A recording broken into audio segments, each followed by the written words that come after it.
సరే సార్, ముందు వాళ్ళ గొడవ ఆపండి. పింకీ గారు, పింకీ గారు, ఏం జరుగుతుంది ఇక్కడ? What happened? ఈ పని మనిషి చిన్న పెద్ద తేడా లేకుండా ఎలా మీద పడేస్తుందో చూడండి. అహల్య, తప్పు కదా? అది కాదు, తన వెనకాలుందే కొత్తగా వచ్చిన పని మనిషి ఇది అరుస్తుంది. సేయ్, సునామీలో సోడా బుడ్డి అమ్ముకునే మొహన్ నానా ఇంకోసారి పని మనిషి గిని మనిషి అన్నావనుకో బాగోదు చెప్తున్నా. పోవే. సుబ్బు సార్ 5. నీలాంటి వాళ్ళని ఎంతమందిని చూసుంటానని అమ్మా సర్వీస్. అమ్మా అమ్మా అమ్మా నేను అమ్మా చెప్పేది అమ్మా చాలు. I'm extremely sorry. ఒక్క నిమిషం ఆగమ్మా, నేను మాట్లాడతాను. ఏదో టేడు ఏడవమంటుందేంటి? అబ్బా వీపీ సార్, ముందు వీపీ వాళ్ళని కాదు, ఆపండి. వీరప్రతాప్. అదే ముందు అక్కడ.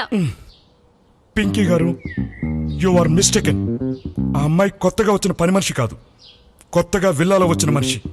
కొంచెం మీ నోటి దూల తగ్గించుకుంటే. ప్రతాప్ గారు, సారీ సారీ సారీ. మీరు అలా నోరు పారేసుకుంటే మీ ఆరోగ్యం దెబ్బతింటుందని నా అభిప్రాయం. పింకీ గారు, మీరు మరీ ఎక్కువ అరిస్తే ఎక్కడ మీ గ్లామర్ తగ్గిపోతుందేమోనని కన్సర్న్తో చెప్తున్నాను అంతే. సరే మీరు చెప్తున్నారు కాబట్టి ఇప్పుడు వెళ్తున్నా. నువ్వు రావే. Okay bye. అదిక మీ ఇంట్లో పనిచేయదు. సారీ అక్క. చూసాగా నా టాలెంట్. నాతో పెట్టుకుని మామూలుగా ఉండదు.